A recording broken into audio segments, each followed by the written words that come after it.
Alright, hello. Welcome, everyone, to yesterlore. This is session 3. I guess we'll call it episode 3, session episode. It's a little bit different than conlang with me, but session is fine for now. It's not really a lesson per se, so I don't think that's the best word to use.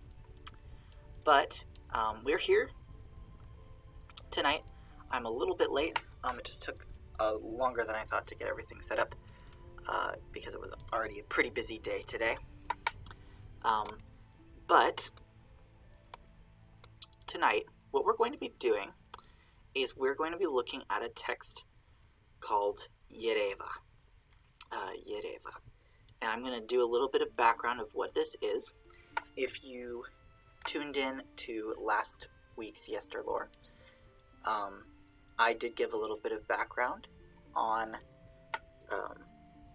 some context for this document that we're going to look at in terms of just the subject matter. I talked a little bit about the organization of Anglo-Saxon English society very roughly. I do want to reiterate that I'm not an expert on Anglo-Saxon politics. That's not my area of expertise. So I definitely defer to other sources for that. I just gave sort of a rough background overview. And I'm going to try to add more links. I added a link to the YouTube recording of last week's episode in the description over there. I'm going to try to add more links if people want more background on that. I'm just here to read the text and talk about the texts. But we're going to see what we can find out about Anglo-Saxon society from the text. So, what is Yereva? First of all, what Yereva is not is a set of laws. It is a legal document, but it is not some kind of binding legal code that must always be followed. That was not what this text was. This text is found in a manuscript that is currently in Corpus Christi College in Cambridge, England. And it was written, like the copy that we have, the manuscript that we have was written, it appears to be in the 12th century, so the early 1100s, along with another text that is typically called rectitudines singularum personarum. Has a fancy Latin name.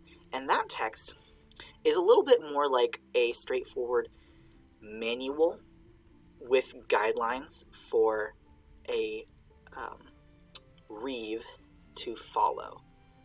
I'll go over what a reeve is in just a moment. But it is a little bit more like a legal document. It's more detailed and specific to what should be done. And it seems to have a different origin than Yereva, although it covers similar subject matter. There's a lot of sort of overlap in what is covered between the two texts. But what Yereva covers is basically vague trends in how an estate is typically run in Anglo-Saxon English society. And the reason it's vague trends is because, as I mentioned in last week's recording, the system of how Anglo-Saxon laws were upheld was really decentralized. And the laws were very decentralized in general. There were some laws that applied to everywhere throughout the country, but a lot of laws were specific to smaller communities. And so depending on which community you moved to, you would have different laws that were upheld or expected to be upheld. Now this is true to some extent today in a lot of places. There are different city-wide laws versus county versus state. or province, depending on where you're living. But there isn't even sort of a lot of limitation on what those different laws could be. So in that sense, it's very decentralized. And so a lot of what we have here in this text, Yereva, doesn't guarantee that we understand how an estate would have actually been run. It's sort of more like observations of what tends to happen in some places. And the scribe who originally wrote this, the document we have is probably a copy from elsewhere and from an earlier time period. Whoever wrote that earlier document that we no longer have makes some comments about what they do on the estate that the scribe was living on. So they will say, typically this is what happens on most estates. For example, on ours, it's like this. So there are a couple examples of that in the text. So what we're going to do is we're actually going to read it. We're going to read the text. We're going to read it in Old English, each sort of section, and then we'll read it in Modern English because there's a translation provided on the Early English Laws website that I'm using as my source here. Early English Laws is a great resource if you're interested in law in England. And I'm looking at the Yereva text. So this is actually including RSP and Yereva, RSP, rectitudines, singularum, personarum. Even though it has a fancy Latin name, it is written in Old English. And they kind of flow into each other. So we're actually going to see both today. It's not particularly long. We may actually finish it today. We may not. We might find some parts are boring. We'll skip through them. But the sort of idea here is we are going to... sorry, I did not mean to open that. I was going to edit my channel information real quick. I meant for that to be in a different tab, or a different window, I mean. So we're going to sort of read the section. There are these labeled numbered sections here. So we'll read it in Old English, and then we'll read it in Modern English. We'll see the translator put some stuff in brackets that's not really in the text, but you can kind of get it through context. That happens a lot in Old English. So we'll see some places where the translator will do that. But I also want to point out some terms that are used in the Old English text that are maybe different than how it's being translated and what kind of context they might provide. And we're just going to start with going through it from the beginning and try to understand what is being said and what we can learn about the typical, not necessarily required, but typical structure of an Anglo-Saxon estate. So that is what we're going to do. Before we get all the way into it, though, I did want to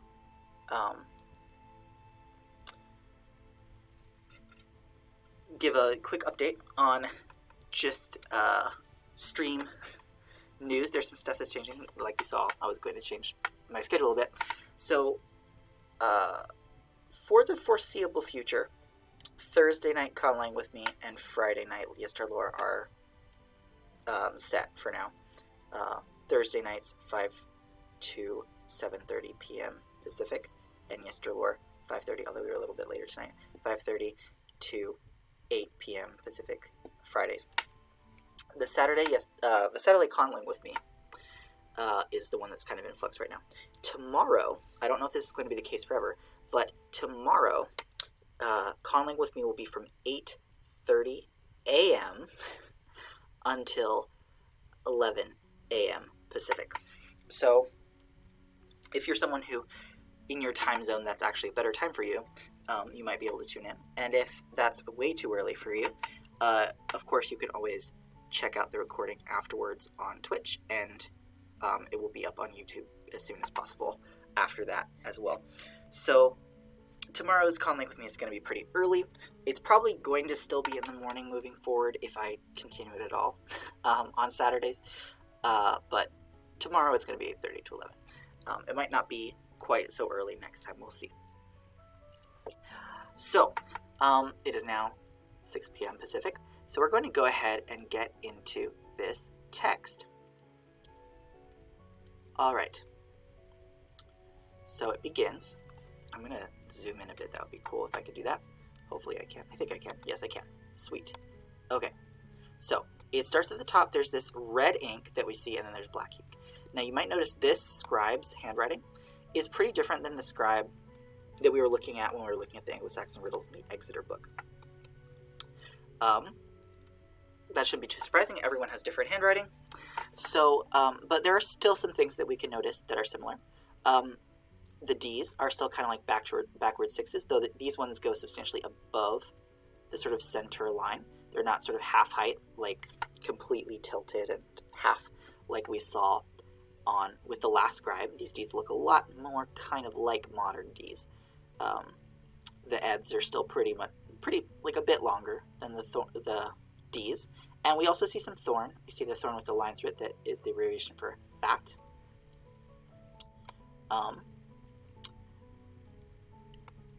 Some differences. Oh, yeah, and most of the other letters are the same. This scribe has very clear Y's, not those kind of weird bent half-height sideways ones that we saw. There's a lot more capital for like the headings. These are sort of the headings for the different sections. This has very clear headings and the big capital letters for the paragraphs too, which is useful to save space here. Some differences. There are some differences. So we see this curly S, much more like a modern S. We didn't see any of those last time, and that is an S. But most of the S's that this scribe has, they are sort of the long S that we were starting to get used to with the other text. But these ones go above and look a lot more like an F. These are the kind of S's you might see if you've looked at 18th century documents, like if you've looked at the Declaration of Independence or something. They have those long, sort of swoopy, tall S's. They kind of go above and below the line. These ones just mostly go above the line, but they are still that sort of R, kind of lowercase r, but stretched S. They just go above like an H would rather than below. Like the F, actual F, usually goes below the line still. And we still have those open little mini capital R's that kind of look like N's. And we've still got win for W. We still get some lines over U's or other letters to indicate an M or an N after them. This scribe also has some pretty different spelling than the last scribe. The last scribe that we looked at when we were looking at the Exeter book was probably writing in a sort of late-ish West Saxon dialect, but they were copying from an Anglian text probably, different dialect. So some of that came through in the spelling, the Anglianness of it. This scribe is writing even later, probably, given the way that some of the vowels are spelled. Later West Saxon. And there's some other stuff that goes on. There's a little bit of, I see an example of final devoicing with this word here. We'll go over that in a minute. This scribe also has a lot fewer, like smaller spaces between words and fewer spaces. So it makes it a little bit harder to read potentially, but we'll still do our best. So I'm going to go ahead and read the first.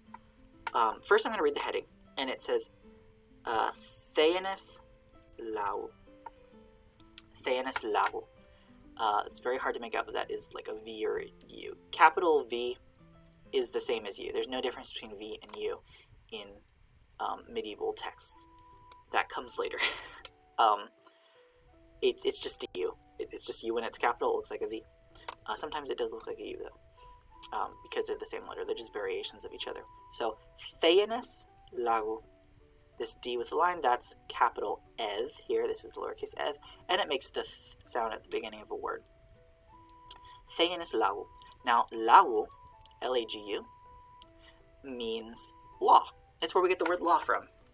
That G, you can kind of barely hear it. It's like a Z sound. And when it's surrounded by these back of the mouth vowels, it becomes a W in modern English. So lau becomes law. Lau. Thean. So this is a possessive, thegnus. It's the thane's law. This is a thegn. Now, thegn means something a little bit different in modern English than it used to.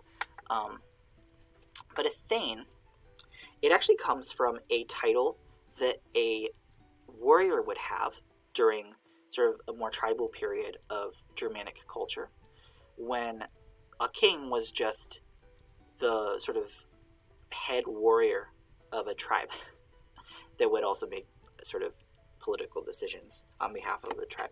And a thegn was the retainer, the sort of servant of that lord, that leader. And so he was a warrior. But as Anglo-Saxon society became more sedentary and feudalism began to develop, like proto-feudalism, the thegn still kept being considered like a servant of the king, in a sort of maybe indirect way or a direct way. They would often know the king, but they had a lot of other duties that come with being in a more sedentary context. And so we're going to see what those are. So the thane's law, the law of the thegn. So the thane's law, þegn lau, is that his bókríktes virða. Actually, that would probably be virða because it has an R before it. So yeah, virða. And that he threw think of his lande do. Furdfareld and burgbote and bridge je work. Erk of manigum landum mare landricht arist. To kuninges je banne swilche is. Deorheie to kuninges hame. An Shorp to friðskipa, and Saward, and Havodward, and Fyrdward, Almes Feoch, and Chirichat, and many other mistliche thing. So that's where that ends, because we're going to do the heading here. Oh, this is not thinga, this is think. Actually, I think this scribe is easier, a little bit different than the last one. They're a little clearer. They don't really go over as much, but I think that's think. It's another devoicing here. So this think is thing, but it's being voiceless at the end. Think instead of thing, which is a little interesting of this person's dialect. So that is the first section. Now we're going to take a look at the translation, and then we might jump back to look at the Old English if there's some words to point out. So first we have so the law of the thegn. That's what we saw. Thane's law. So the law of the thegn is that he should be worthy of his book rights. What is a book right? So book right refers back. That's actually a calque of the Old English. It's not really a term in modern English. It's a term in Old English that's just being borrowed. It said on the manuscript, it said bókríktes. Book rights. Rights of book is what that is, or right, like of the rights, of the right of the book. It's actually a singular. Richt, S. The S there is saying that it's possessive. It's worthy, virða, richtes book. Worthy of the book right. And it's his book right. So a book right is just the rights that the thing has based on a charter. So, like I kind of said earlier, each community had their own sort of norms and laws that were upheld in that area, that community, whether it be in that particular hundred or in that particular tithing. There would be just communally agreed upon laws, and those would often be written in a charter. And so each thegn has rules that they have to follow based on their charter. So that's what the book right is referring to, and he should be worthy of it. He should live up to it. That's what the thegn should do. And that from his land, he must do three things, and that he do three things. So what are those three things? Levy a company. What does that mean? Levy a company. Well, what that really means is provide military service. So the people who live in that thane's land, this is the term fyrdfareld is what this is translating. Fyrd is like a host or an army, and fareld is the sort of faring or journeying of those people. So he's supposed to provide soldiers. That's one job. Provide soldiers when they're needed. Be liable for the building and repair of town walls, and build bridges. Okay, that's pretty long for something that looks kind of short in Old English. So what that refers to here is, so we had fyrdfareld, levying a company, providing military service, and burgbota, and bridgework. So burgbota, burg means the sort of walled enclosures of the town. It could also just mean the city itself, burg. It's where the word borough comes from in modern English. You might have a borough within a city. It's sort of like a neighborhood. And then bota, so bot is like a recompense or a fee that you might have to pay. But it can also mean aid or compensation for something. And so in this context, though, it's the thane's job to provide what is needed to uphold the town. So they gave the example, I think the translator just made sort of an example, repair the town walls, the building and repairing of town walls. Because a burg is sort of a walled town, so keeping that up. And then bridgework, that's bridge. In earlier Old English, that would have probably been written with a CG, and that would have been bridge. Bridge means bridge. Bridgework, yewerk is construction. So construction of a bridge. So build bridges.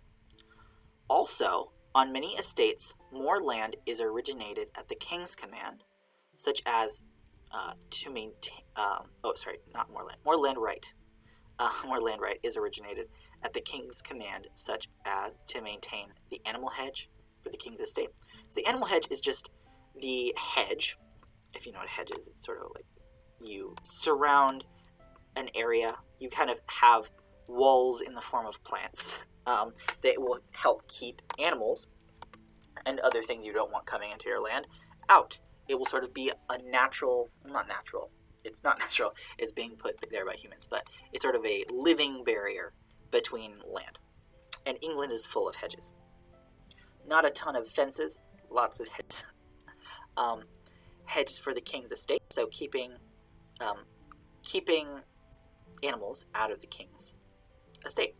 To supply equipment for a defense ship, basically just supporting the navy, and to guard the coast. If they're living by the coast, they should, keep an eye on it, and to be a head guard and perform military watch. So just being on guard. So it's the thane's job to make sure that their land is being protected from potential conflict.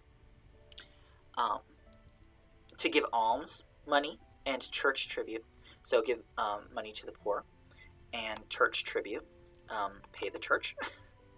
And many other diverse things. What did that sound like in Old English? That is, the term that's used is and manie other mistliche thing. Mistliche just means diverse, various. Mistliche, think. Manie other mistliche thing. Many other sundry things, I might say. Alright, then we get into the next heading. Jenates Richt. So Richt is right, like a right, R-I-G-H-T. We saw that with book right. And what's a jenat? Well, our translator, the translator is translating this as a tenant. Richt here is being translated as duty. It's sort of the rights and the duty of the tenant. So why tenant? How is that jenat? Jenat can mean tenant. Jenat is a vassal, usually of a thane. So what they do is they hold land for some sort of payment, additional payment of the land, more than they would already need to pay. And we'll get to what they would need to pay in a moment when we leave the tenant section. So basically it is a tenant, basically someone who pays rent under the þegn. They hold land, and they have some other duties. So here are their duties. Let's look at them in Old English first.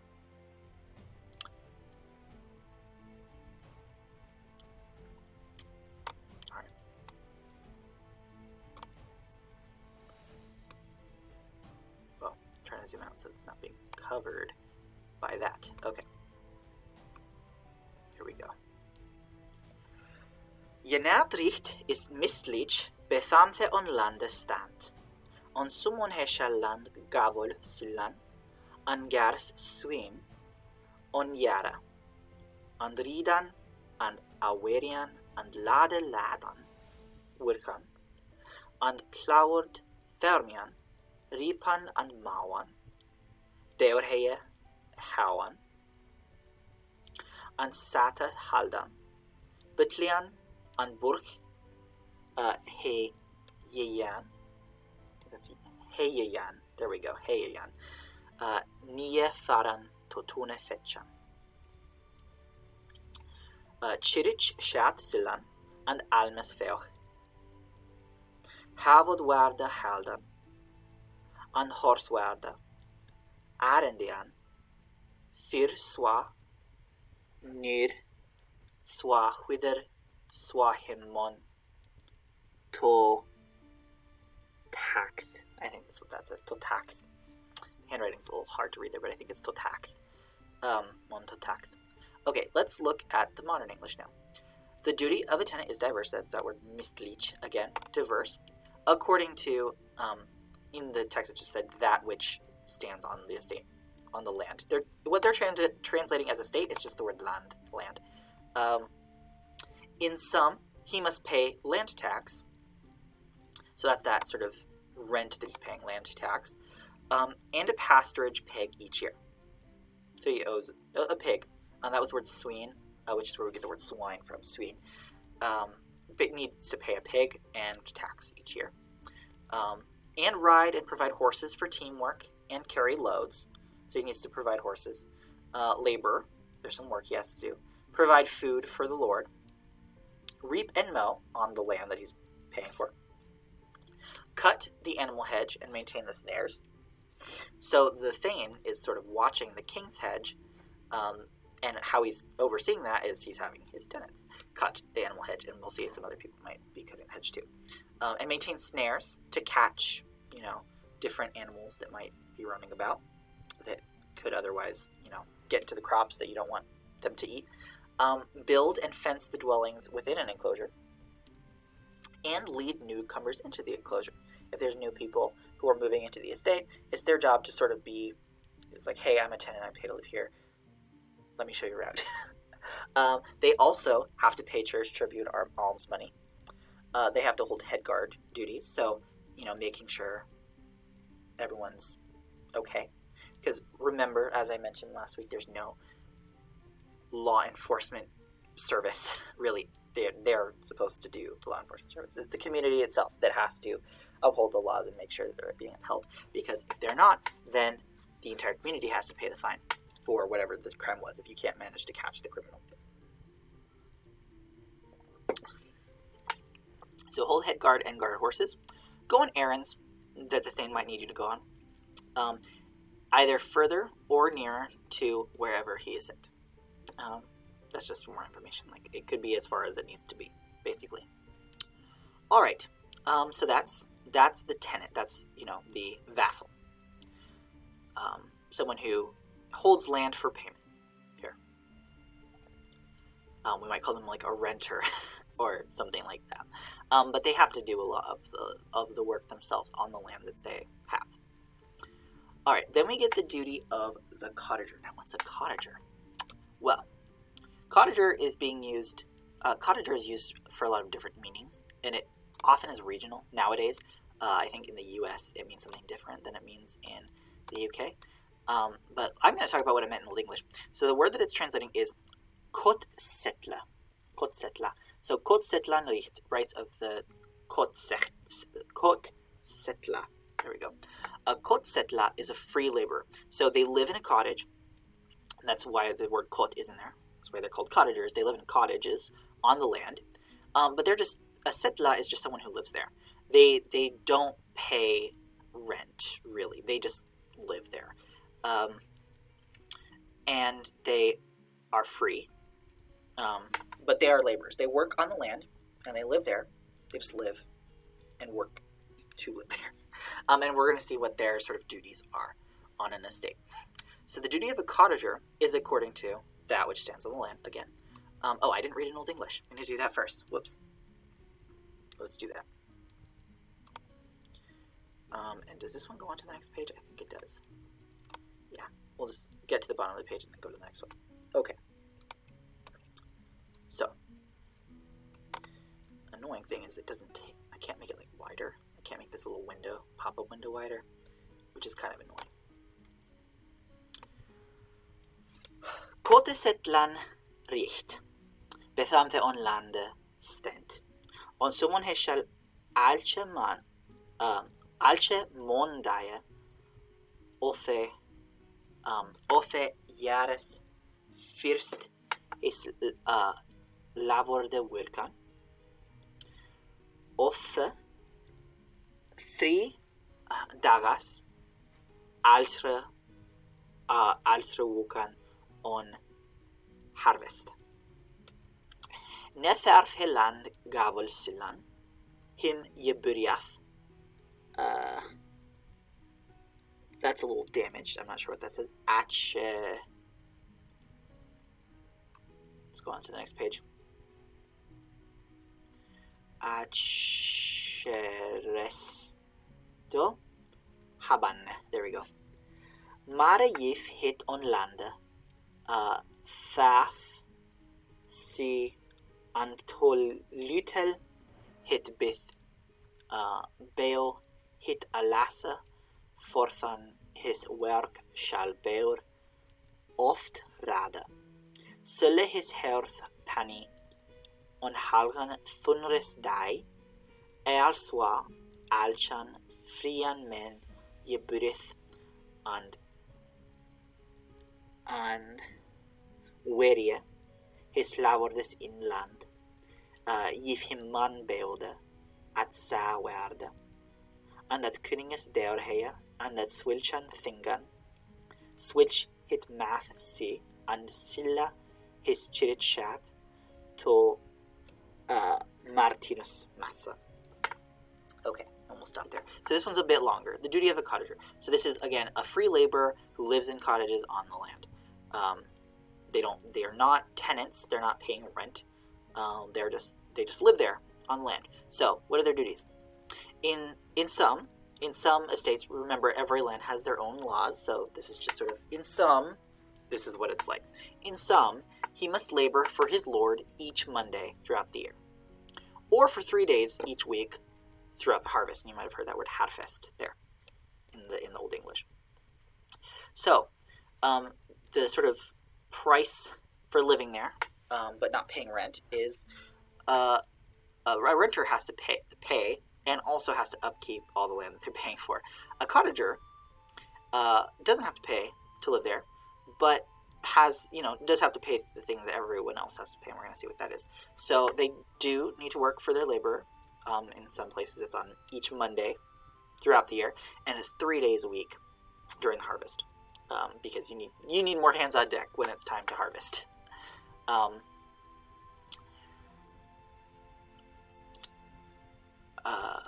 He need not pay land tax. He doesn't pay rent for where he lives, but it is fitting for him to have 5 acres of land. More if it is the custom on the estate. Every estate's different. But should it be less, then it is too little, because he must always be available to work. So it shouldn't be too much land, because he needs to work the land that he's going to stay on if he's not going to pay for it. He also pays his hearth penny, we'll talk about that, is his hearth penny on Holy Saturday, just as benefits each free man. He must guard his lord's land if one asks him to, and guard the coast, and work at maintaining the king's animal hedge like the tenant had to do, and at such things such as should befit his rank, and he should pay his church tribute at Martin's Mass. Martin's Mass is just a saint's day. That's just when it should be paid. That's when it's due. So what is hearthpenny? Hearthpenny, it's penny for your hearth. So each hearth, each household fireplace is how it's counted, but it's each household basically. It's just the annual housing tax that everyone had to pay, pretty much. It's not rent that's paid regularly. It's just the housing tax everyone has to pay. It's just per household, everyone owes tax. And this is more of a ode at the kingdom level. So as everyone, as befits each free man is what they mean there. Everyone has to pay their annual tax. That's just the thing. And alms, or not alms here, but church tribute. That's sort of expected in every parish, is that people are paying to upkeep the church. So that is the duty of a cottager. Now we get the duty of the peasant. Now this word that they're using for peasant, we're going to see what the Old English word is.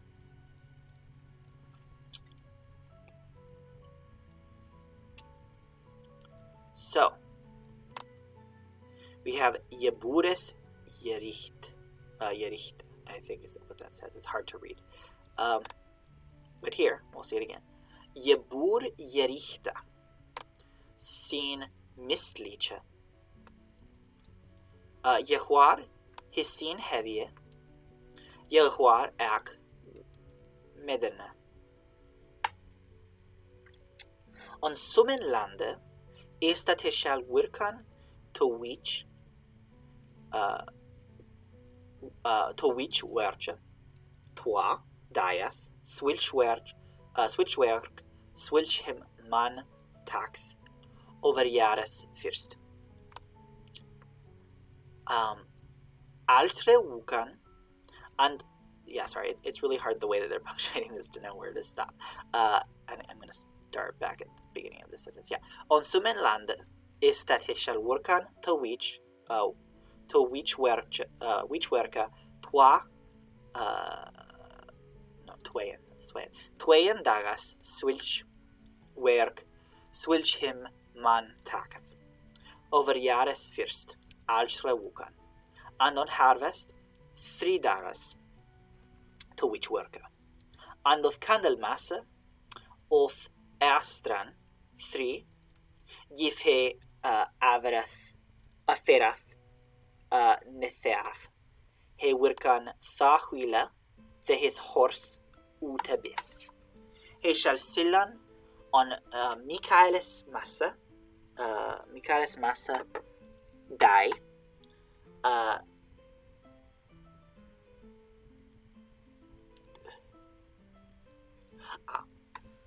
Michael Massa die. Sorry, it got to a really weird part in the manuscript here. They've used a different abbreviation that I'm not super familiar with, but I'm pretty sure I know what this is.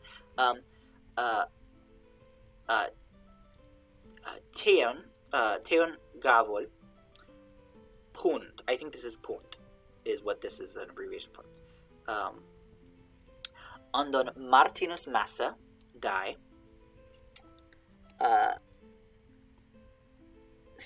3 sistra beres on toi henfulielas. Yeah, henfulielas.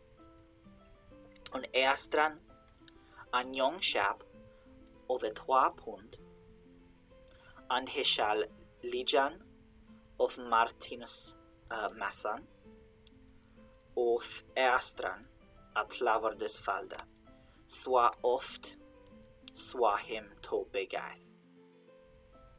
And of tham timan, theman arest ereth of Martinus Massan, he shall altra wukan erian an aker. And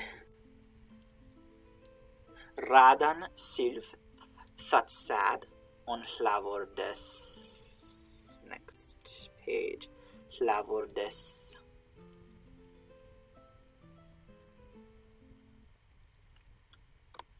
Berna. to akan tham 3 akaras to bena. Antwa to garas yrtha. If he garses befirva, thona arnia thaswa himman thavia.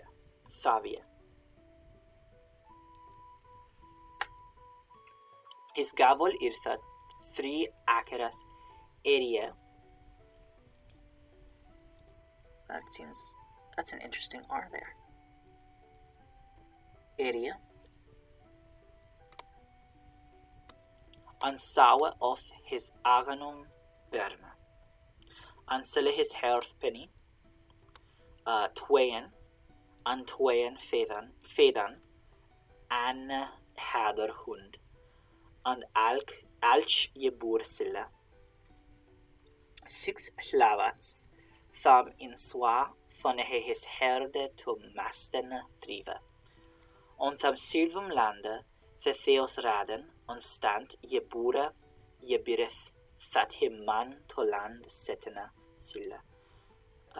Twa oxan on an ku, on 6 shap, on selvon akaras jesawana on his gyrdelandes, forthia over that jar ala jerichto, the him to jebirian, an silla him man tol to his werka, an andla man to his husa, thone him forth sit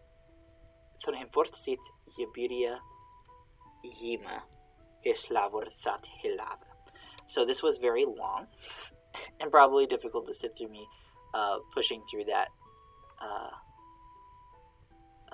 just reading some of the peculiarities of the way that the scribe is writing. He has very clear handwriting, but the way he's choosing to, the scribe is choosing to put his dots in. Often dots are used to sort of bracket numbers, which happens a lot. So there's a lot of that happening that's hurting the readability a bit for me. But there's also just some places where he's putting dots in the very middle of a phrase when a lot of scribes, especially earlier Old English scribes, would just forego putting punctuation. Every once in a blue moon you'll see a dot, but this scribe uses a lot of dots. And it's actually kind of making it hard to parse where to pause and where to keep going. So you probably heard me hesitate a lot. And it doesn't help that I have a stutter just generally. So I did my best at the pronunciation there, but let's look at what the duty of a yebur is. So that word yebur that we saw at the very beginning here, yebur. What yebur originally meant way back in the earliest Old English, a yebur, it's just that verb buan that we saw come up a few times in our riddles. Buan means to dwell somewhere, to live somewhere. So a yebur is just someone who lives somewhere, originally. But yebur in Old English, in the Anglo-Saxon period, basically meant a farmer, someone who works farmland. Another word that, another translation we could give it is a yardland owner, someone who owns yardland. And yardland in Anglo-Saxon England was about 30 acres of land. So this is someone who is said to own, even though it is an estate that is held by the thegn, they are said to own their land. They're farmers, basically. But the thing is, they're yeburs, they are land dwellers, they are tied in a sense to that land. They're kind of attached to it. So these people would not frequently be moving from one place to another. All right, so yebur is that word that is being translated here as peasant. And this might conjure up images of maybe more like a late medieval image of like a peasant that you might have encountered in sort of historical dramas or fantasy. Monty Python type media. That's not exactly what you should be picturing. It's not too far, but it's not the same. It's not quite the same. We're going to see what things were like for these peasants. So, the duties of the peasants are diverse, as are many of the duties we've looked so far. They're diverse. In some places, they might be heavier duties more elsewhere more moderate. In some estates, the custom is that he must work for 2 days in each week, such work as he's directed to. So, okay, you're on this farmland. It's your job to do X amount of farming each week, and in some, that is 2 days per week of work to do, such as he's directed to throughout the year. So throughout the year, it's 2 days a week, and to work for 3 days each week during harvest.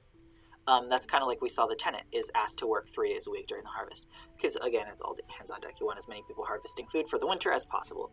And for 3 days each week from Candlemas to Easter. So what is Candlemas? Actually, I need to pause. I haven't been checking the chat at all. I want to see if there's any questions in the chat.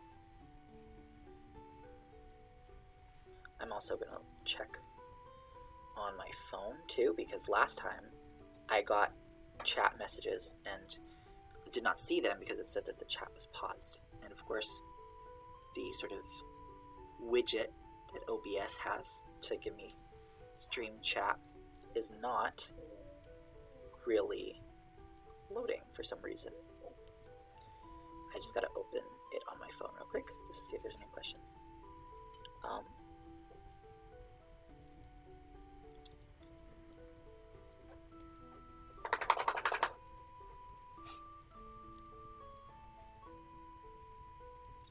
Okay, there have been no questions. I just wanted to check.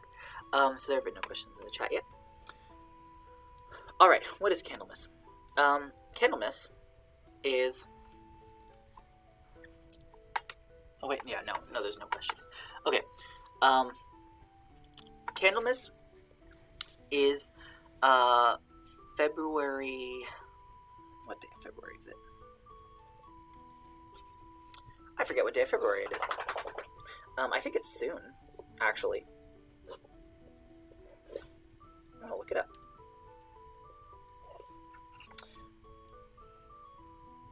February 2nd. Okay, so it already happened. Yeah, so February 2nd is Candlemas. And it's basically the day... I'm trying to remember what it is celebrating. I think it's the Virgin Mary going to the temple at Jerusalem. I don't remember all the other context around it, but that's what it's commemorating. And in medieval Christian Europe, there were a lot of holy days like this that were based on some event in the Bible, or that were celebrating some saint, which meant a lot of holidays that would be given out for people to not have to work. But from that date, so that February 2nd to Easter, whatever time in the spring Easter is, because Easter is a different day each year. Sorry, my dog is just really wanting attention right now. I'm petting him. So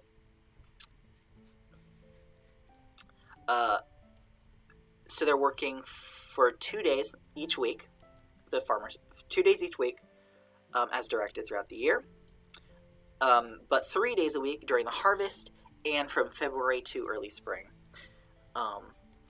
If he supplies horses for teamwork, if he has horses for team pulling of plows and things like that on the field, he need not work while his horses are out. So if he ties up his horses to do the work, the horses can do the work. And he doesn't have to do it because his horses are doing the work for him. He must pay 10 pennies tax on Michaelmas Day. That's feast day of St. Michael. And on the day of Martin's Mass, as we've seen, other people are paying their taxes that day. He must give 23 cesters of barley and 2 hens. What is a cester? I think it means different things for solids and liquids, actually. I know for liquids, it's like somewhere between 24 and 32 ounces. Like a Trenta drink at Starbucks is about where a cester is at. In liquid measure, I don't remember how much barley that is. Maybe I should look that up too. Let's see. How much is a cester of barley?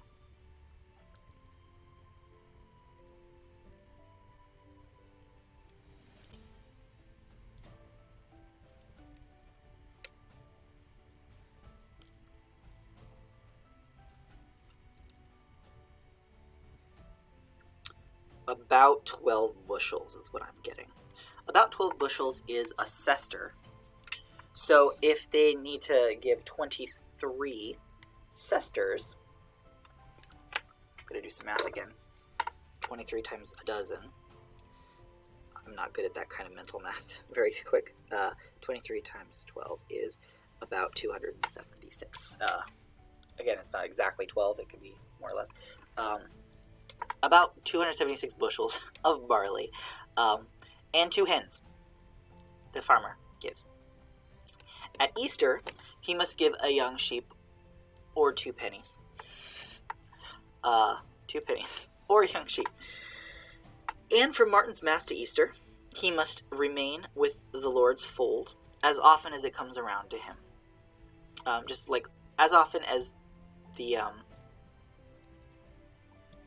let's look at actually what the Old English says there.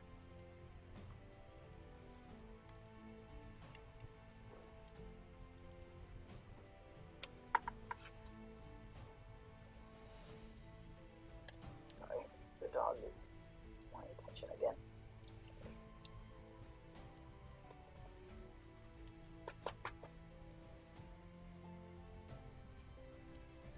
Okay, I'm trying to find where this is on the sheet. Veel af aan de Astran en Youngshap, den bonde Shell, en Martin's Mass of Esther, Slaver's Falde. Yeah, Slaver's Falde. There we go. Lord's Fold.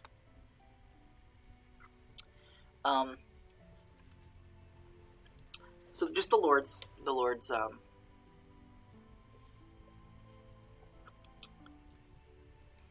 I keep getting lost when I'm reading this. From Martin's Mass to Easter, he must remain with the Lord's fold as often as it comes around to him.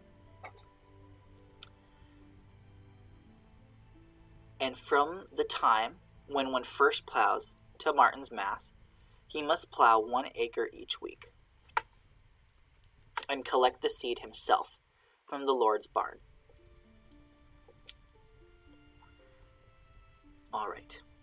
In addition to that, he must plow 3 acres as compulsory service on demand and 2 acres pasturage plowing. This is during, from one spouse, he must plow 1 acre each week and collect these himself. In addition to that, he must plow 3 acres as compulsory service on demand and 2 acres pasturage plowing. If he needs more grass, then he may earn it in such way as one allows to him. It would depend on where you live. His plow rent is to plow 3 acres and to sow it with seed from his own barn, and he pays his hearthpenny like everyone does.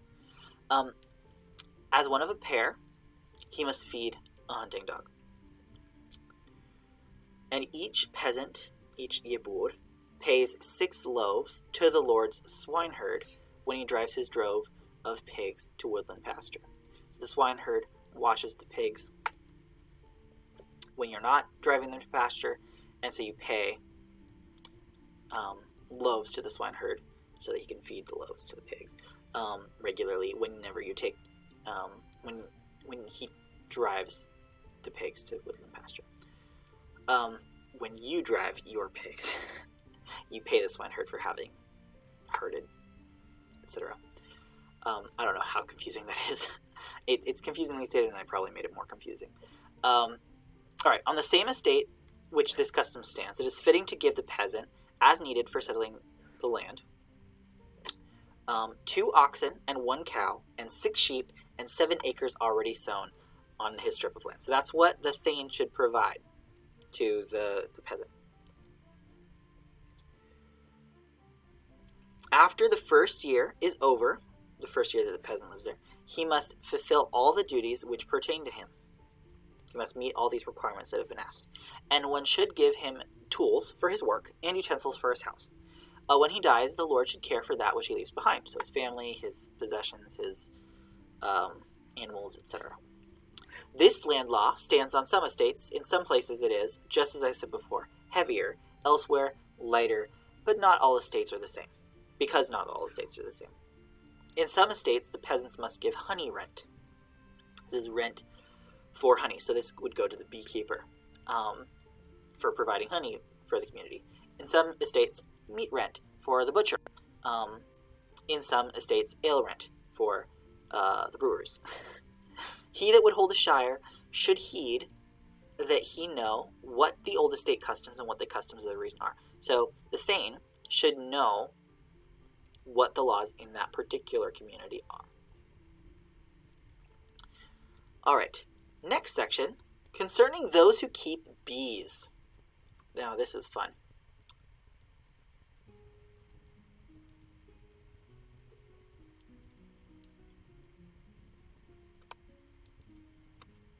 Oh yeah, we actually didn't read up to the bee part. That's okay. Actually, you know what? I think we've looked at the manuscript a lot. I think we can look at a transcription, because I think that will be easier to cross-reference because it will have the numbers. So this is what someone's done, is they've just typed out what the Old English says, but in modern, with our modern spelling keyboards. They've preserved some of the spaces, but they've also added spaces in some weird places. Where you see like the pipe, the like tall line, that's just where the line breaks on the page. So like we see which where goes on to the next line. And the 7 that you see everywhere, that's just the and symbol that we've talked about before. It's not 7, it's and. 7 would be VII in Roman numerals, because that's what they were using on the sheet, in the manuscript. Let's find 6 is where we are. There we go. Betham thebeon bewitath. Betham thebeon bewitath. Be is just about or concerning. It could also mean by, but it often means concerning or about. About those who keep bees. Beon, bees. Bewitath, take care of. Or watch or hold. Sorry. My dog just brought his squeaky toy in here. Let me show you that. Maybe not.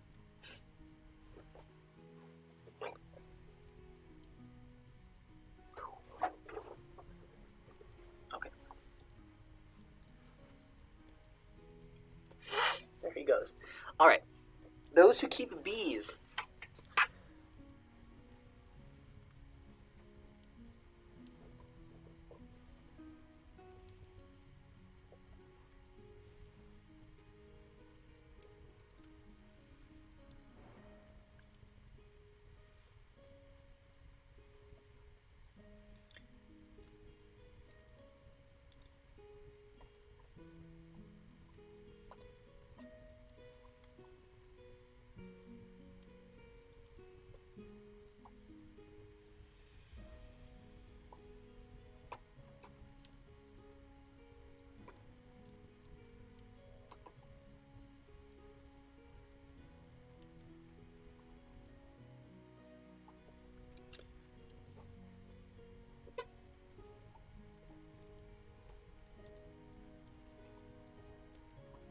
Okay, sorry.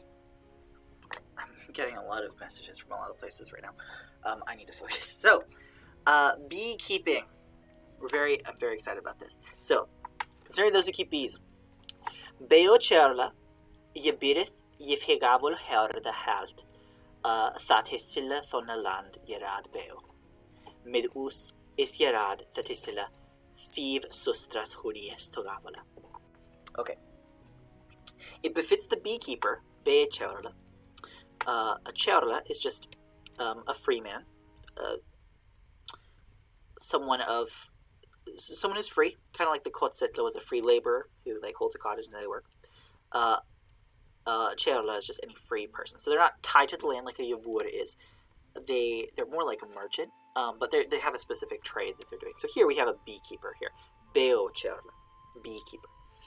Beo cherla yibireth yethegabol herda halt thathisila thonaland yerad beo mid us is yerad thathisila thief sustra sonius togavola. I already read that. I don't know why I repeated that. So it befits the beekeeper if he has a taxable swarm. Here's a herda, horde.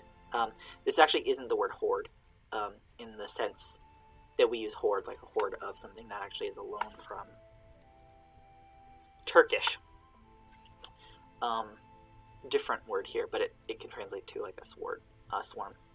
And it's taxable. Gavul is the word for tax.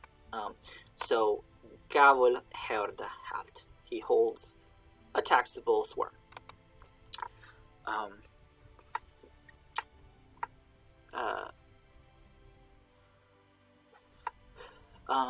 So if he holds a taxable swarm, that I guess there are untaxable swarms, but he holds a taxable one, that he pays, as is the custom of the estate, the land, with us, with wherever the person writing this lives, with us, it is the custom that he pays 5 cesters of honey. And as I said before, if it's a liquid measure, like honey, it's about, it's like 20-something ounces, 24 to 32 ounces. So 5 of those, 5 big Trenta Starbucks cups of honey is the tax that the beekeeper owes. In some estates, it is the custom that a greater tax is due. Also, he must sometimes... Oh, we didn't read that in Old English. On summa landum gebireth mara gaboloraden. Yeah, it's more tax is due. Let's read the Old English here. What's nice about having it facing like this is I don't have to read the whole thing in Old English and then English. Oh, no. I can just read a couple sentences from each side. Okay, so Ag he shall huil tidum yara beon on manegum werkum to hlavar des willan. To eakan benirtha an bed ripa an mad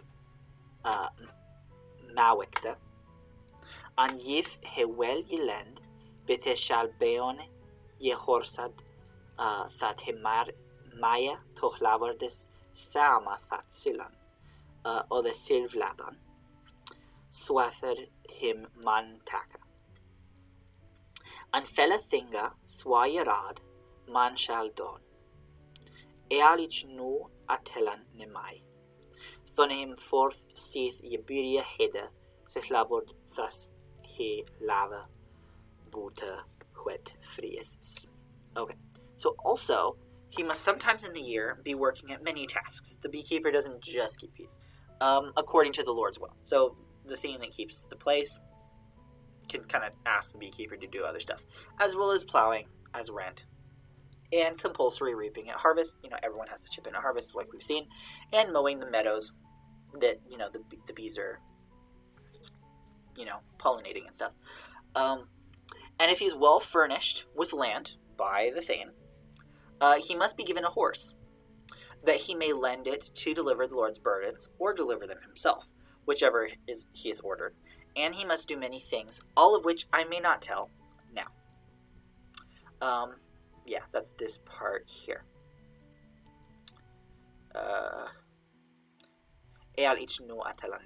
All that I may now. I can't tell it right now. It's too much to talk about, is what the scribe is saying. When he dies, it is fitting that the Lord cares for that which he leaves behind, just like with a yibur, except for whatever might be free. Alright, now we have a gavol swana, which is the tenant swineherd, so it's a taxed gavol swana. Gavol swana, yeburith fatisilla his slicht, bethamthe on landestet. It befits the tenant swineherd, so the swineherd, the one who keeps the pigs that we were seeing in the farmer section, the swineherd that he give his animals for slaughter according to the custom that stands in the estate. On margum landum stent that is silla alcha yara fiv tiena swin tostikunga and tiena alda and fiv yunga habba silf that he over that arara. So on many estates, the custom stands that he gives each year 15 pigs for slaughter, 10 mature and 5 young. That was Tiena Alda and Fiv Yunga. He has for himself any that he rears over that amount. Any more that he has apart from those 10 mature and 5 young, he gets to keep those ones. All right. Where does this next part end? Oh, we can read the rest of it. Okay. Actually, let's stop at this period. It depends on if that's where our sentence ends. Okay. Und Maragum landum gebireth deo preswan richt. Jima ek swan, sate after stickunge his slicht swin well behuerva sanka. Thone bith he full well wirches wirtha. I think we can stop there. Yeah. On many estates, deeper duties are owed from the swineherd. Also, the duty of the swineherd is that he sends slaughtered pigs well prepared after their slaughter. So if he slaughters them, you can't just throw the carcass onto your horse to deliver it. You've got to prepare it well, cut it into the pieces it needs to be cut into and stuff. Then he will be full well worth his perquisites. What's required of him. So, Ak, he shall be on swa each ad bebeo cheraquath. Oftrade te jehwilkon werke, an jehorsa to laverdis neoda, theo swan, an theo beokera, beochera, sorry. After fourth side be anre lava. So also, just as I said before concerning the beekeeper, the beochera, he must be ready all the while to work and horsed for the Lord's needs. The bound swineherd, that's theo, that means like a servant, the servant swineherd, and the servant beekeeper, after departing are worthy of the same law. So if they're not a free swineherd, like a tenant swineherd, but a servant, they still have the same law apply to them. Here. Here is the achte swan, the bound swineherd. So that would be like a servant swineherd. Beachte swane. Achte swane, the inherode held je bireth Steve An his jewerke thonne he sweek behorven havet. An elles thaie richtu thethewan men to je bireth. Alright. To the bound swineherd, who holds the Lord's herd, is due a little pig and his perquisites when he has prepared the bacon.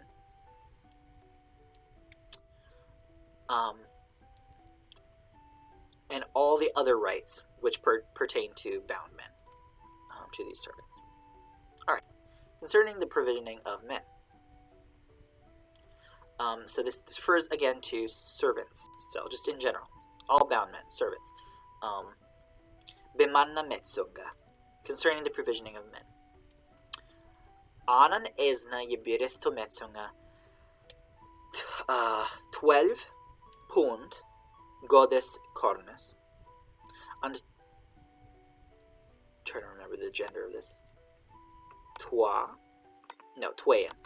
Twain sheep ataras and an god meta ku uduraden belansida. Okay, each laborer is due as provisions 12 pounds of good corn and 2 sheep carcasses. Sheep ateras. There we go, sheep ateras. Twain sheep ateras. 2 sheep carcasses. And 1 good food cow. 1 good edible cow. And an arrangement to gather wood. Alright. When they say corn here, corn just refers to wheat. Any grain. It's just grain. It's not necessarily wheat, but it's just any grain. Don't be thinking maize, because they did not have maize in Anglo-Saxon England. But corn just refers to grain. Alright.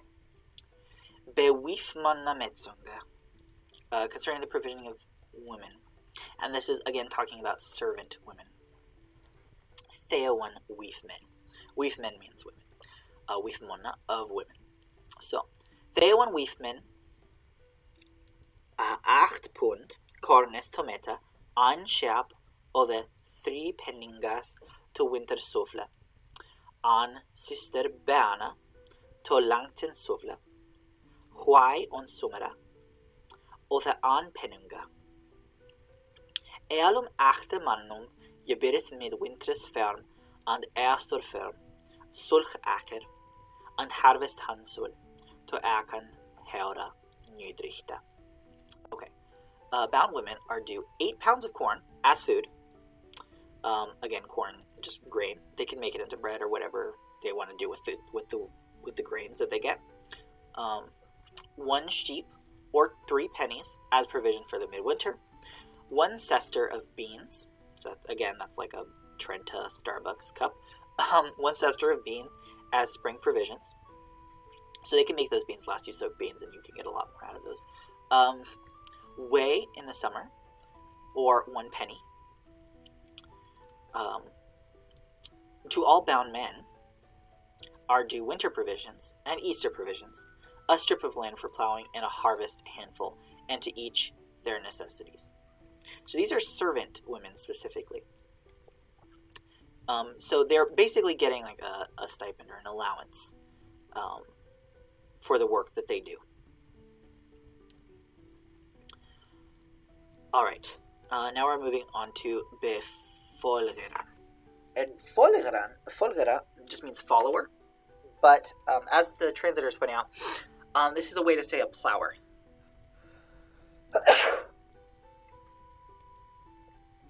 Excuse me. I have candles on, as you can probably tell from the lighting in here, and I think one of them might be irritating my nose. So,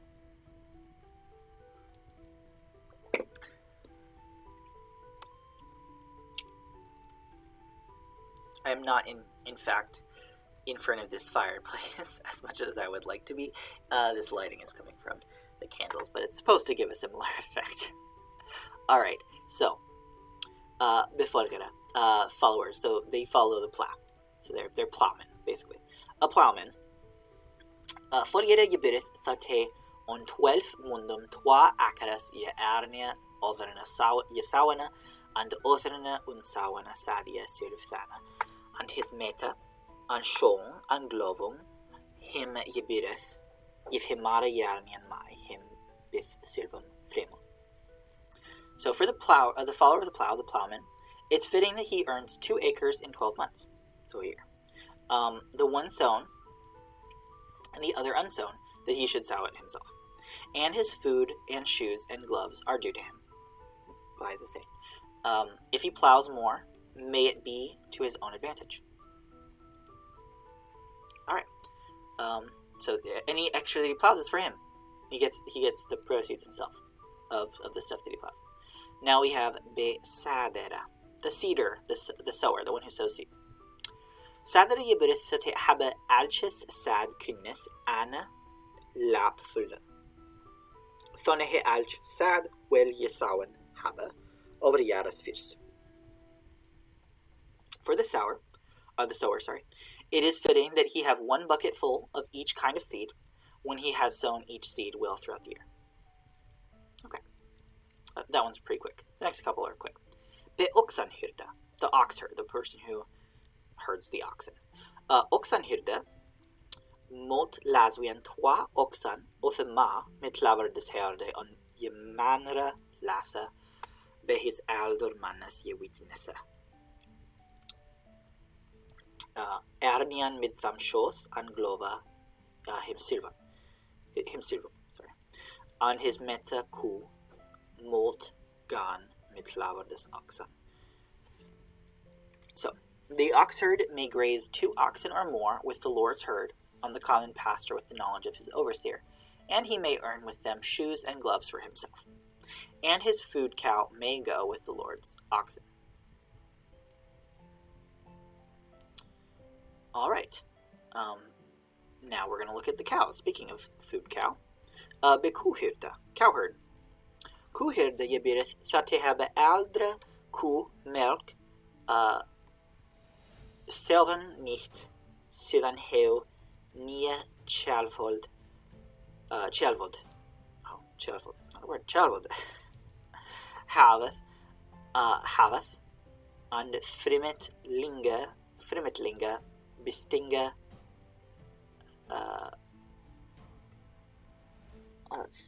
That's 14. 14. Nicht anga his metaku mid klaverdesku. So, to the cowherd is due that he has the milk of a mature cow for 7 nights after she has had a new calf. Nia cow haveth. And the colostrum of a young cow for 14 nights. And his food cow may go with the Lord's cow, the cowherd. Just we saw the food cow may go with Lord's oxen for the ox herd. Now, what is the colostrum? I actually do not remember. I've seen this word before, and I do not remember. I do not work with cows. That's not my area of expertise, so I do not know. So let's look it up.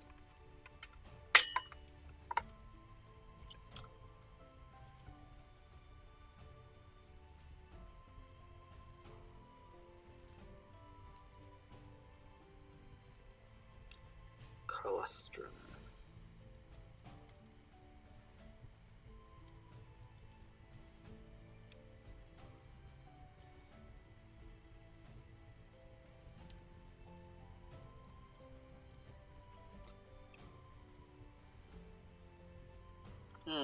Okay, so it's just, humans have colostrum. Okay, I did not know that. I need to brush up on my anatomy, I guess. Yeah, so it's just, the fluid that,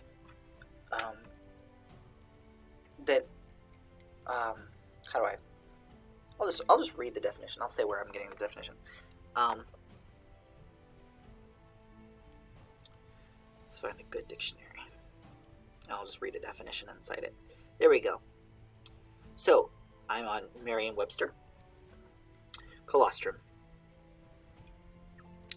Milk secreted for a few days after childbirth and characterized by high protein and antibody content. I did not know there was a I figured I probably should have figured there was a word for it, but I didn't know that was the word for it. I wonder what the root is. I mean, it sounds Latin.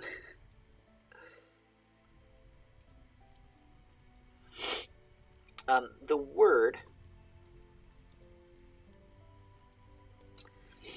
it's borrowed from Latin colostrum, which is a form of the word colostra.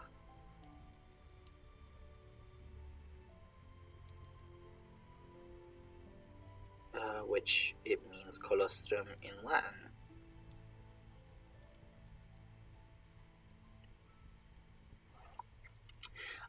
Yeah, but the word that's translating is this word here, bistinga. And bistinga, I think it just has that same meaning. It's basically beast. I don't know the word, but I've seen it in old English texts before. And I think it is.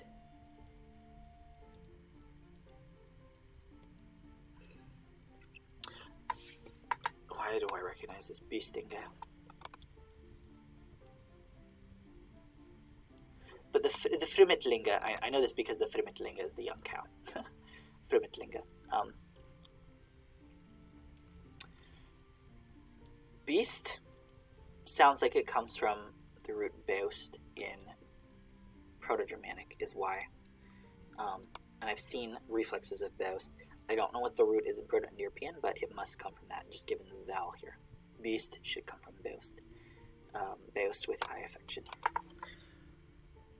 But I did not know what it meant, so that's good to know. And apparently it's called beastings in English too, the colostrum. Beastings is a synonym that came up when I looked it up. Alright, so, where are we? Oh yeah, so next up is the shepherd, Schäphirden. Schäphirdes richt ist att jag hade 12 nita thinggan to middan wintra, and an lamb of Yaras Yeretha, and an belflis,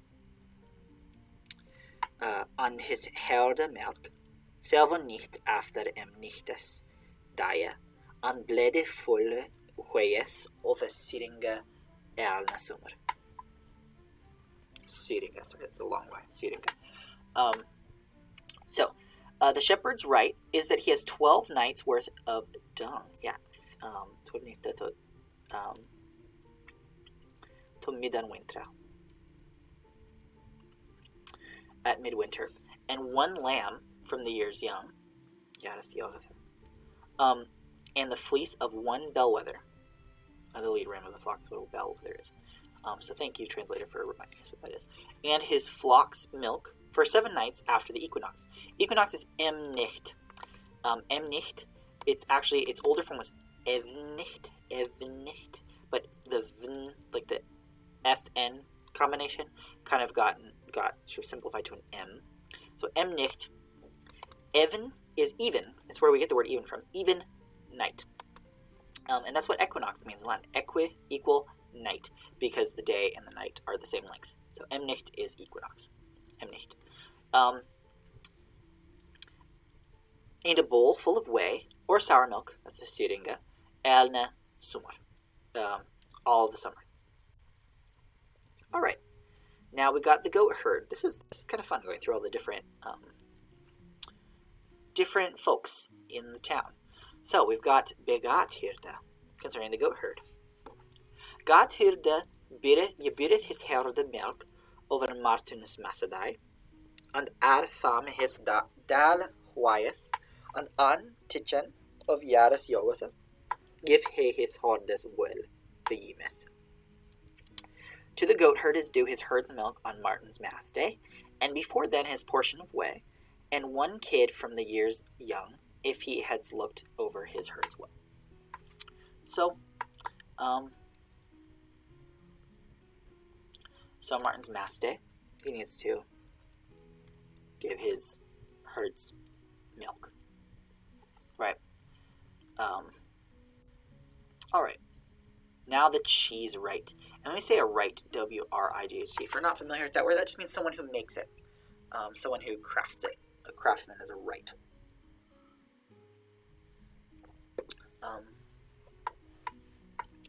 We still have this word when we say playwright. A playwright is someone who crafts a play. But we don't really have it in many other contexts anymore. But in Old English, it's the word wirta, or yewirta. And it comes from the verb werkan, which means to build or to work. It's the worker, the one who creates or builds it. All right, so cheese wirta.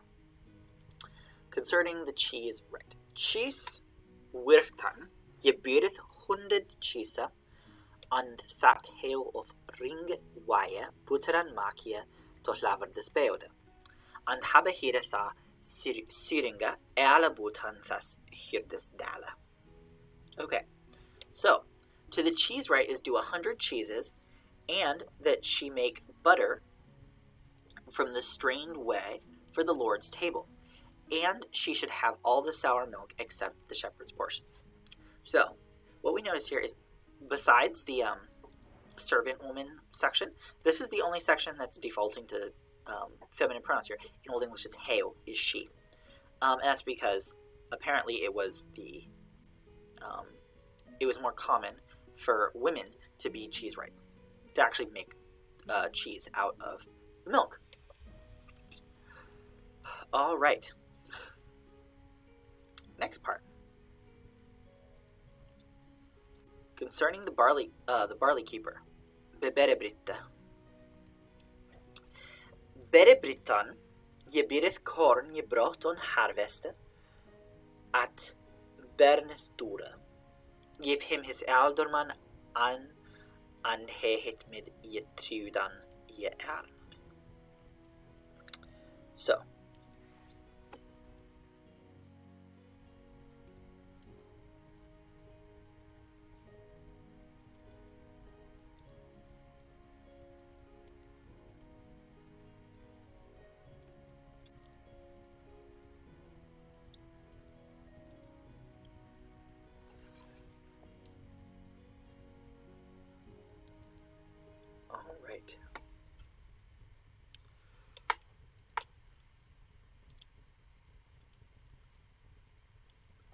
to the barley keeper is due the corn dropped at the barn store at harvest, if his overseer grants it to him.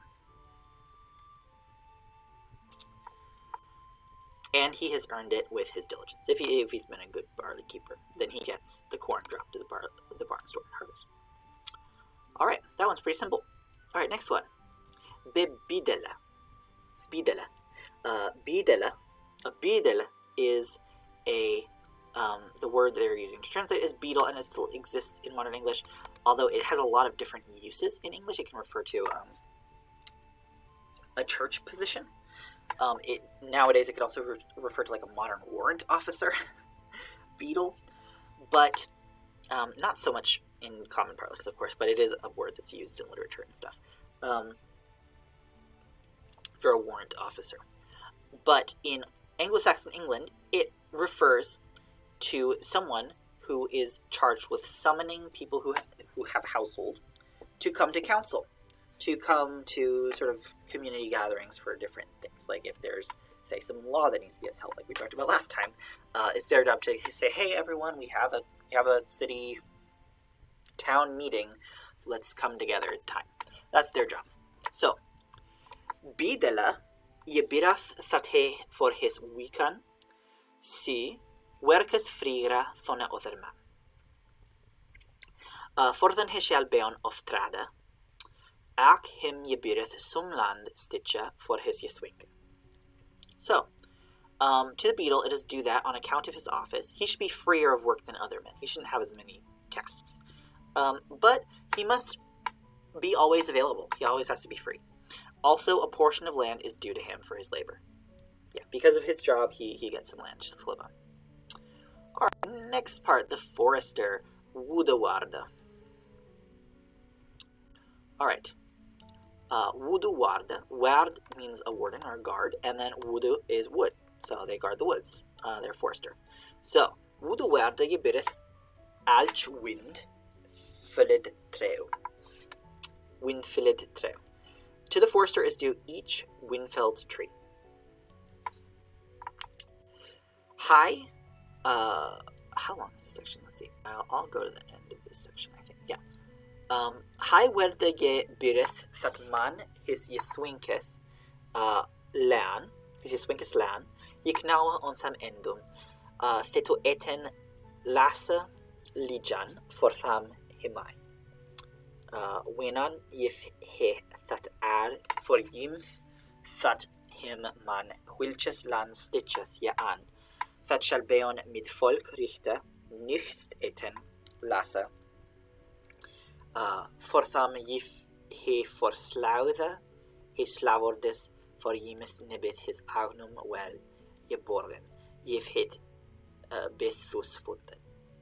If he thone well frith, ath he halden shall thone bith he godes lanes full well worth.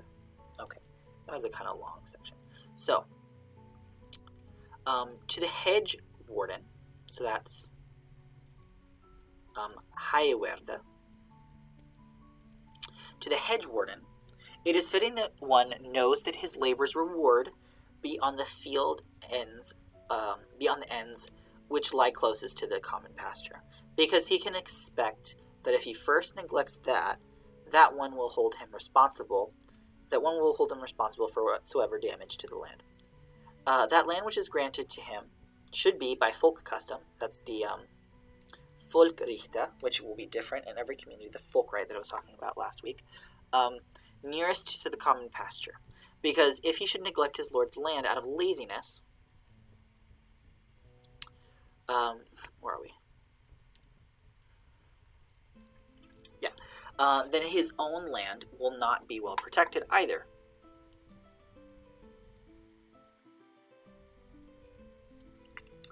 If it is located thus.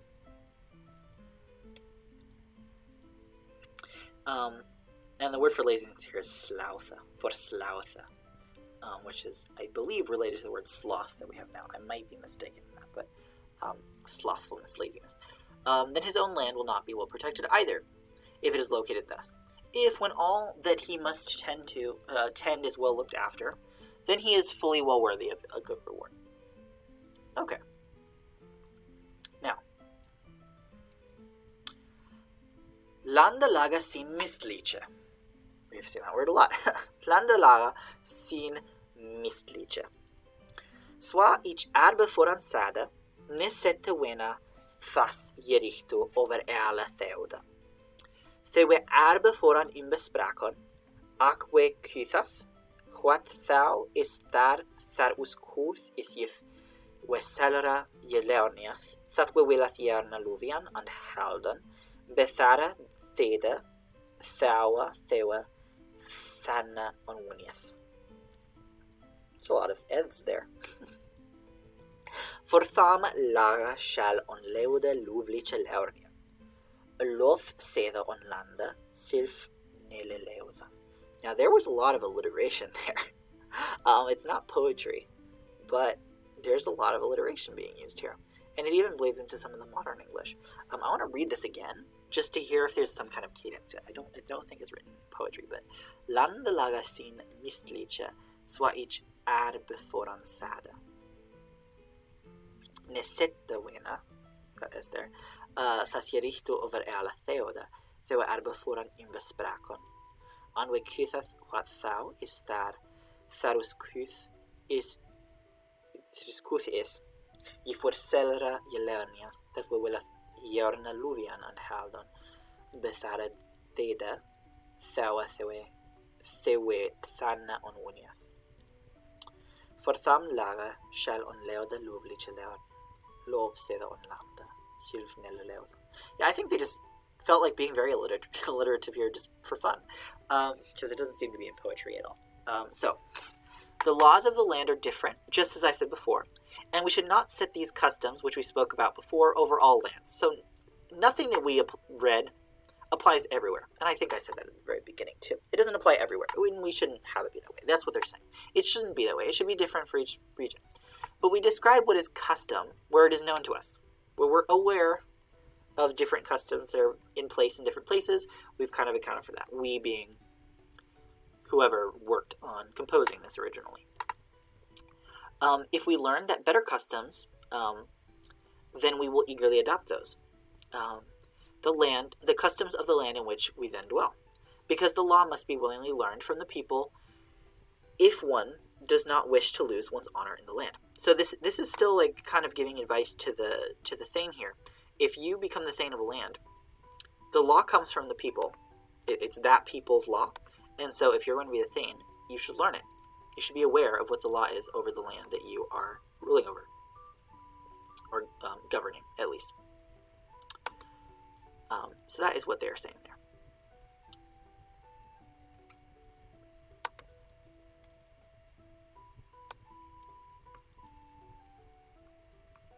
Okay.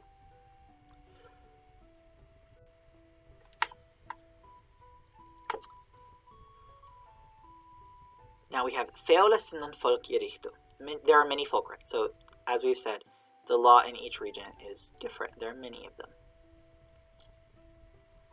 On sumra theoda gebyreth winterfern, ästerfern, bendfern for ripe, jidfern for irtha, math med räkmeta, at wudolada wan treo, at kornlada räk kop, an fella thinga the each jetellan nemai. This is stach munging manna bewista, and el that each erbe foran imberechte.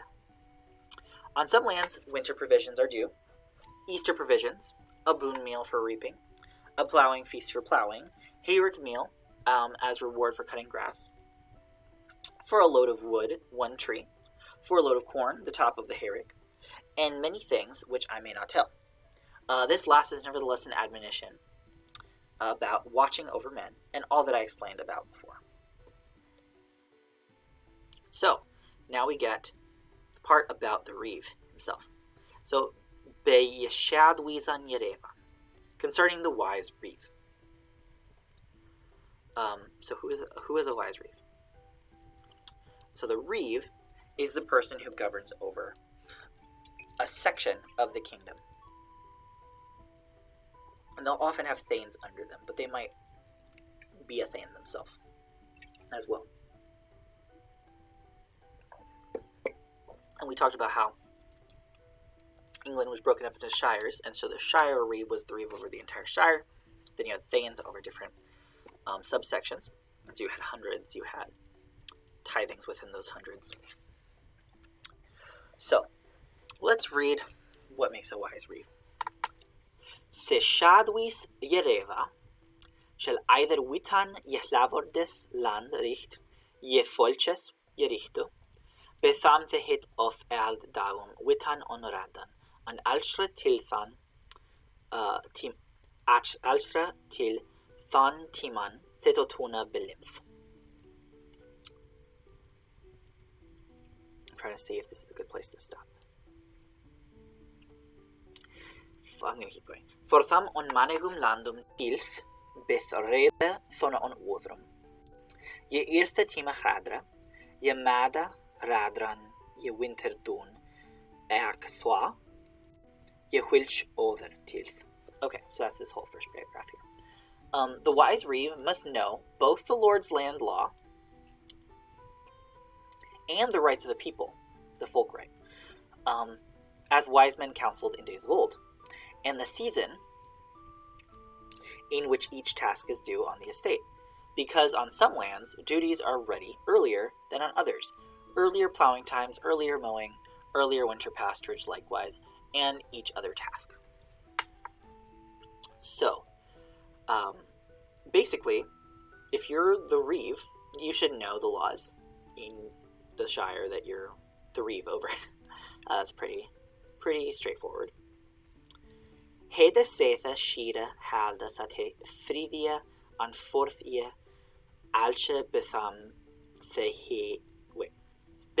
thehit se lest sy an betham heak mot thehina weather wizath. The one who would oversee a shire, shira halda, must take heed that he promotes and furthers each duty as it should be attended to, and for that he must be guided by the weather. Of course, because the weather is going to affect pretty much everything everyone does on the estate. Heshos notorliche smeran an jorna thurksmugan, alle tha thing theclavor de man torada. He must wisely consider and eagerly think through all the things which may be of help to his Lord. Okay. Yifhewel agenan willa nemai his slag beon neto overhidi ak himot either witan ye lassa ye mara ye betra ye matra a thas detotuna belimth yontuna yonduna yonwuda yon watra yon felda yon falda yen Yehuta. Okay, let's translate that. So, if he wants to perform well, he must not be slack nor overcautious. So he can't be lazy, but he can't be too overbearing of making sure everyone's doing their job. But he can't be lazy either. So he must know both the lesser and the greater, both the better and the poorer, of that which pertains to the estate, both on the farm, in the farmland, farmyard, and on the hills, yontuna, yonduna, both on the woodlands and on the waters, yonwuda, yonwatra, both in the fields and on the folds, yonfelda, yonfalda, both indoors and outdoors, yeinna, yeuta. All right. So here we see the ye thing, which is pretty cool. Where you string information with ye. All right.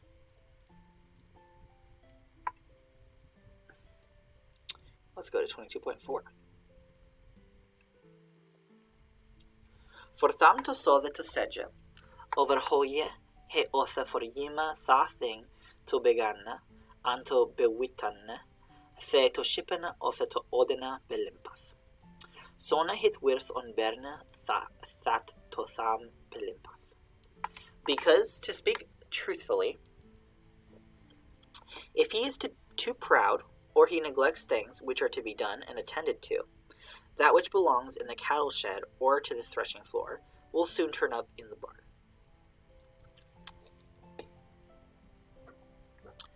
All right.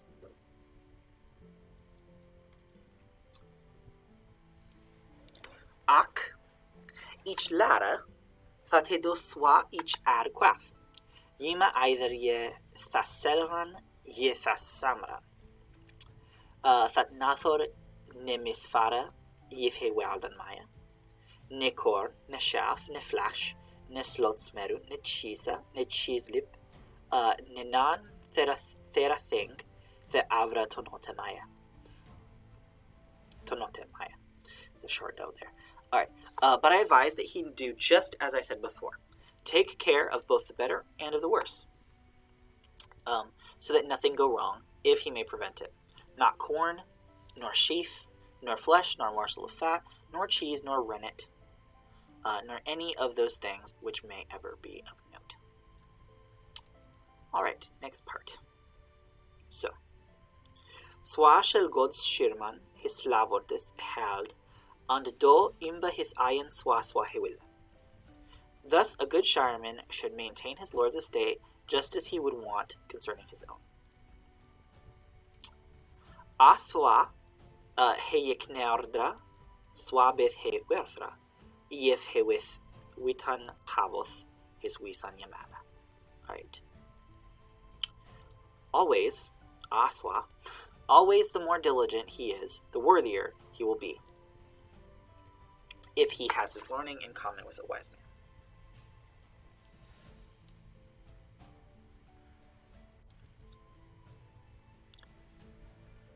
Simla hishal his hirman shir pan his hirman shirpan mid manunga tohlavor des neuda.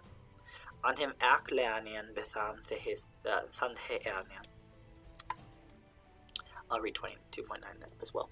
Nilata hinavra his hirman hina of erweldan. Aquila he alchna his midlavor des krafta and midfolk richte.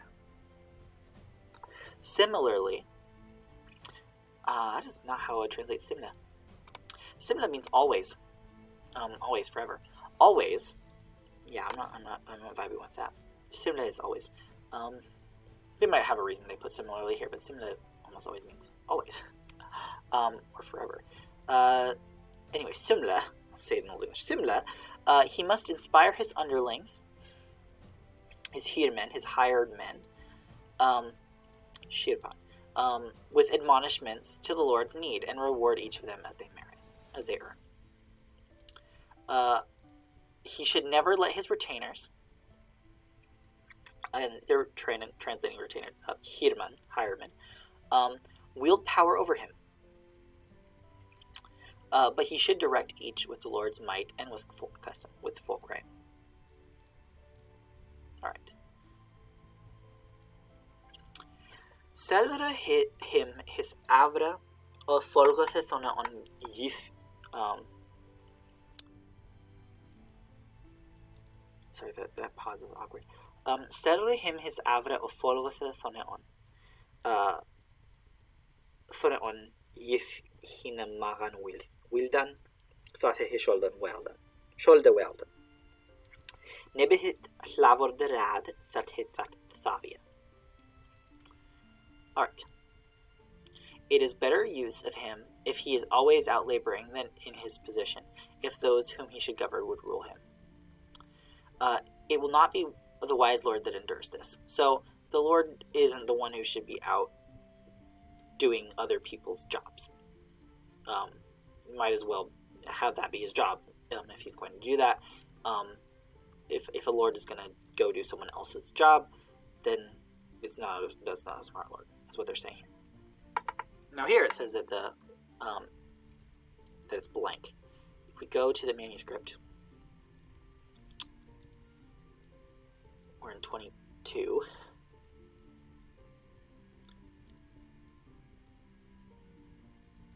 Here.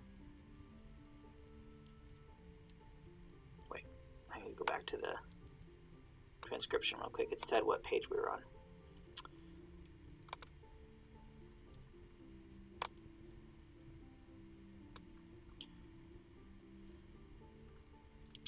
'67 verso. Okay, let's go to 67 verso.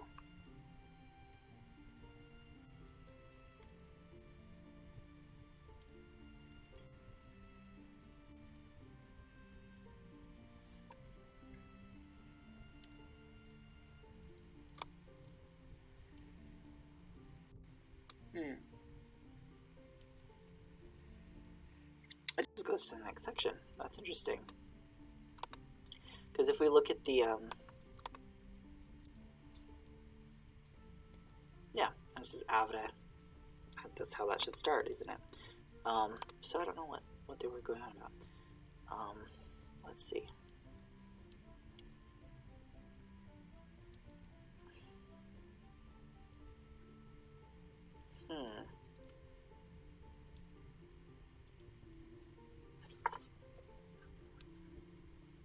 This is folio 67 verso, line 13 blank. Oh yeah, just the line is blank is what they're saying. That line was blank. There was a little bit of a space. Right, line 23. Avre hemai finda non tham hemai nyt beon. An than nytte thonethe him firstan shilan. Huru is mas neod that he aseche hu he yrde maia firma yeforthian thone thas tima sy. So he must always discover that in which he may be useful, and make use of that which he shall assist him. At the least, it is most desirable that he learns how he may cultivate the land, and what he should do when it is the right time.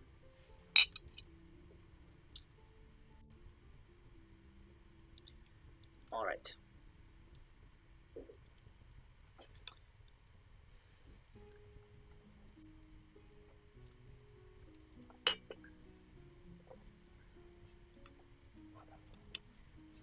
Me mai in maio an julio on sumera färgan mixen thingan utdragan lok hydlatilian shap shiran bitlian bota atan tinan timbrian woodian weodian faldian fishware and milnemakian.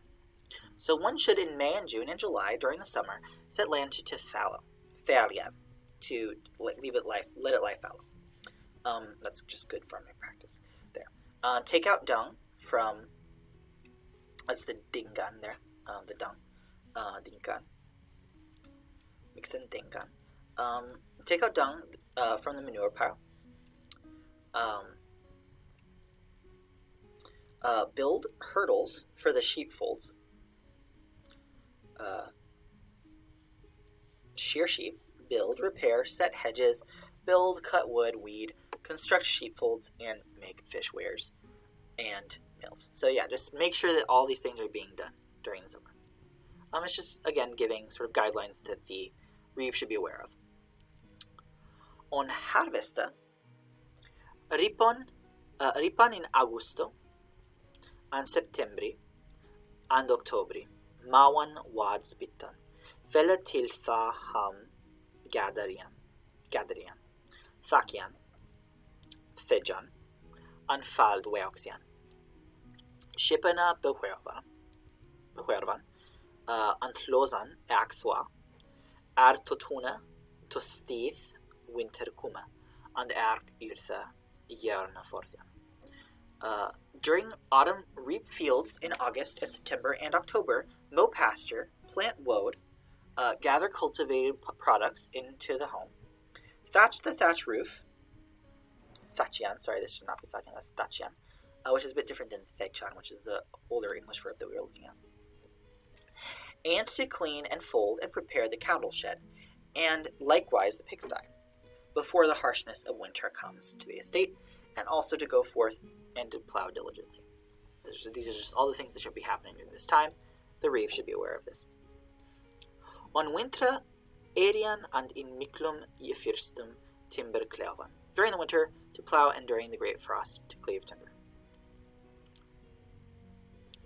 orchardræran, and mange innverk virjan, ferksan, wuduklevan, rydran stillan, swin stigan. Onodena, kylne makjan. Odena kylne makjan. Oven and asta and felle thinga shall totona je ak henne hrost. Sorry. So, to tend the orchard and to undertake many indoor duties, threshing, chickleaf wood, put cattle in stalls, slaughter pigs, to make a kiln on the threshing floor, to make an oven and a kiln, and many things must be done about the estate, likewise to make chickens roost. Henna roast. Make chickens roost. Okay. We are very close to being done with this text. On langena erian. On langena. Langena is spring. On langena erian and impian. Beana sawan. Winyard setan. Dician. Deorhea hawan. And rather overtham Yif hit mot Yewiderian, Mederan setan, Linsed sawan, Wad sad axwa, Wirtun plantian, and fella thinga, each al yetellan nemai, that god shirman bijansha. Okay. During spring, to plow and to busy oneself with sowing beans, starting the vineyard, the vineyard, making dikes, digging ditches, dichian, cutting the animal hedge, and soon after that, if the weather may be fair, to set madder, sow linseed, sow woad, and likewise to plant the garden, and do many things. I cannot recount all the things that a good shireman must do.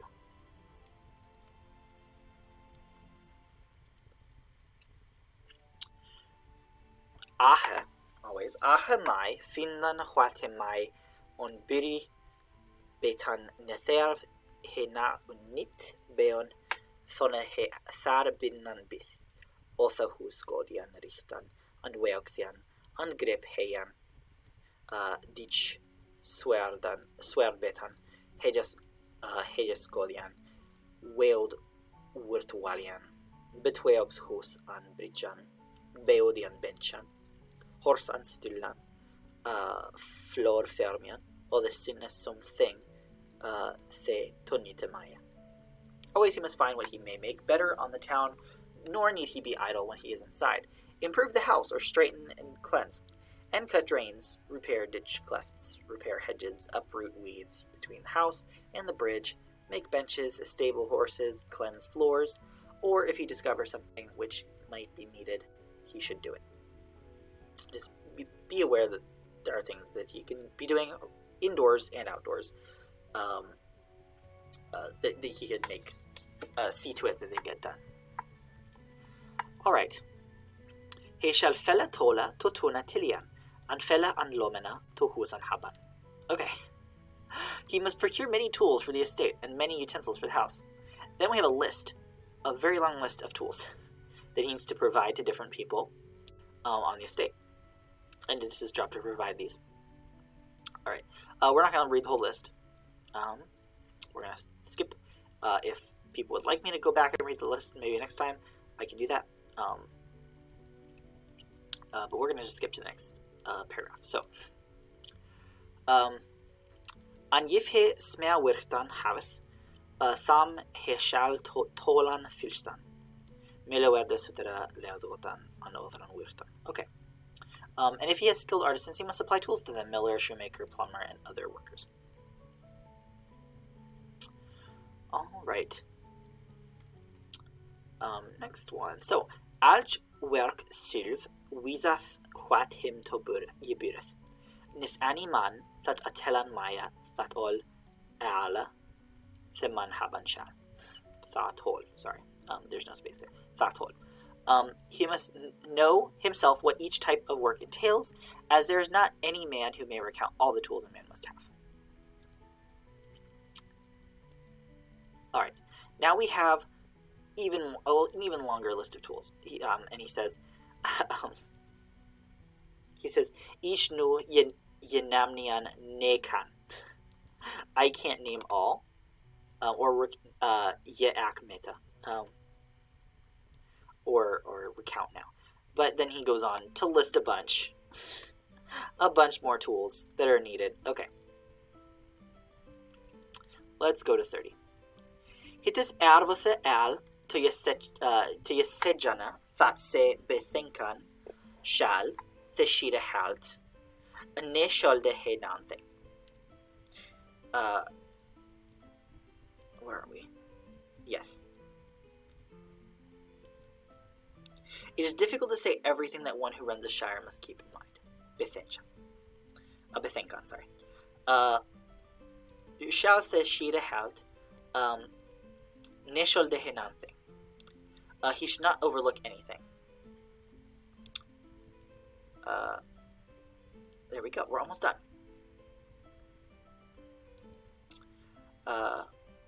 Förgiman the avre tonote mechta ne fortha musfellan.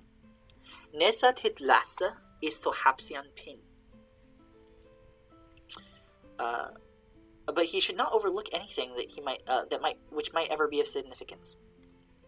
Not even a mousetrap, musfellan. Even though it be as insignificant as a fastening peg, hapsan pin. Fälla skall to holdan hames Yerevan. Anto je met fastan manne hirda.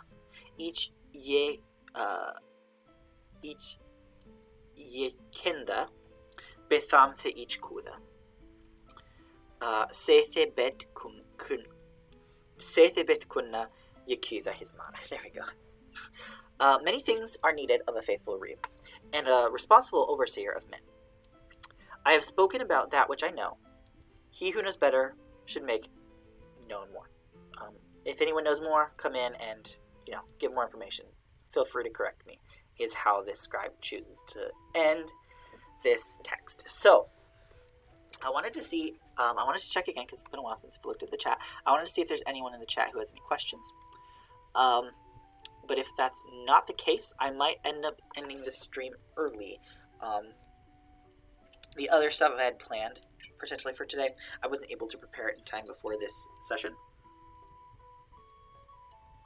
So I think what I'm going to do is end the stream early. It looks like we don't have any questions. But I think I'm going to end the stream early. What we're going to do next time is I want to look at some letters. I haven't decided. I have a few different possibilities. But I haven't decided what language the letters will be in, what time period they'll be from. But I had a couple people last time asking if we could look at some kinds of letters written from one person to another. So that is what we will be doing next week. And I also want to come up with another interactive thing for us to do, kind of like we did with the riddles, where people in the chat can guess what the answer to the riddles are. There are some Old Norse riddles I'm thinking about showing at some point in the future. Maybe not next week, but in a future session. Of course, there are plenty of other Old English riddles that we didn't look at. There are more in the Exeter book, and I think there are some elsewhere as well that we can look at. But in that case, we're going to end the stream 10 minutes early. I did start a bit late, too. So it's going to be a bit shorter of a stream. But I hope everyone watching this, either now or in the future, has a wonderful rest of their day, evening, night, whatever time it may be for you. Thanks for tuning in and reading a little bit about an Anglo-Saxon estate. This was fun to do. I just love reading Old English stuff, as you can probably tell. And I love getting questions. So if anyone has questions between now and next time, feel free to make them known.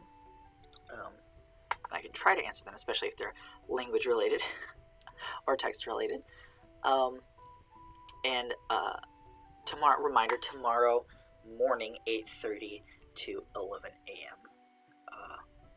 Pacific is when we have the next conlink with me. That time is not necessarily going to stay the same always, but that is what it is tomorrow. So thank you very much for being here, and I hope you'll have a great rest of your whatever time it is for you, like I said before. And goodbye.